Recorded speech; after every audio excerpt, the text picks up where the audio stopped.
You do your own survey of about 4,000 executives to try and ask them what hiring perspectives they have. And what did you find this time around? 74% continue to say they're going to hire more staff in 2019. 60% of respondents said they're going to increase wages in 2019, which are bullish. You know, those are very bullish signs. And we've got to realize that we're going to make this a self-fulfilling prophecy that there's going to be a recession. The market is good. Companies tend to be bullish. There's some, as Joe said a few minutes ago, that oil seems to be the driver right now.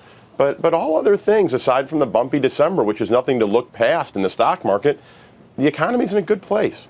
You know, Tom, I wanted to drill down a little bit with you. You talked to 4,000 executives. Those are HR executives and finance executives. When was the survey taking place? Just because things have been changing pretty rapidly. It was in the fourth quarter. Obviously, it was the data, the survey went out and the responses came back before the crazy December. I'm not going to deny that. However, 1 month with no huge reason why the stock market gets a little volatile doesn't mean that the economy is going to go into a downward spin. I just don't really understand what the leading indicator is that people are saying, Chicken Little, the sky is falling. Totally understand that. And I guess I'm trying to figure this out because I agree with your perspective. The jobs numbers that we're going to be getting later today are backward looking. What you're talking about is forward looking. But exactly. Also, these confidence numbers, when we got the ISM yesterday, it showed that confidence really plunged down more than 5 points.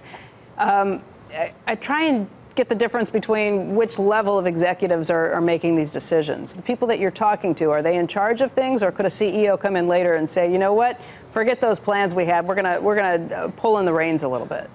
Well, that can always happen. There is the CEO's whim, offshoring versus bringing things back in the States, or we're going to outsource this or insource that. You're always going to have a CEO's whim. I mean, look you're talking about Carlos Ghosn and what's going on there. That totally changes how that company is going to be run.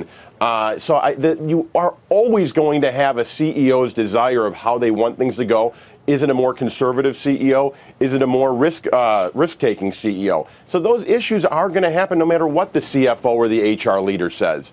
However, what we have now that we never had in 2008, that we didn't have in 2001, is truly a global economy. And yes, it is reliant on what's going on in China and trade talks, but there's also things that are happening in all parts of the world, and American companies are doing well. Where do companies plan to increase their spending?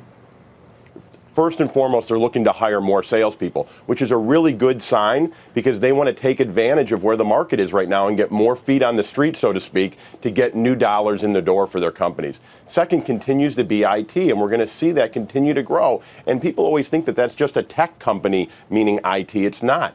Big manufacturing companies, service companies, they all need IT help, whether it's developers, infrastructure, software and ERP implementations. Across the board, things are going in those ways. Companies want to continue to invest in their infrastructure.